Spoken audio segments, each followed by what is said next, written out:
শিক্ষার্থী বন্ধুরা আসসালামু আলাইকুম, সবাই কেমন আছো? আজকে আমি তোমাদের জন্য প্রেজেন্ট ফার্স্ট পার্টিসিপেল ফর্ম ভার্বের তিনটি ব্যবহার দেখাবো।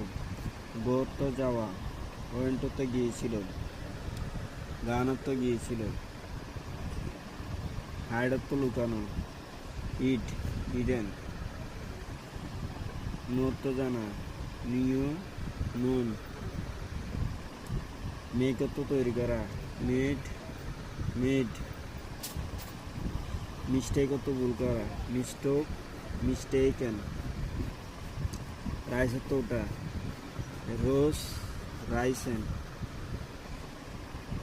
রানো তো দৌড়ানো, রেন রান, সিটে তো বসা, সেট সেট, সিংহ তো ডুবে যাওয়া।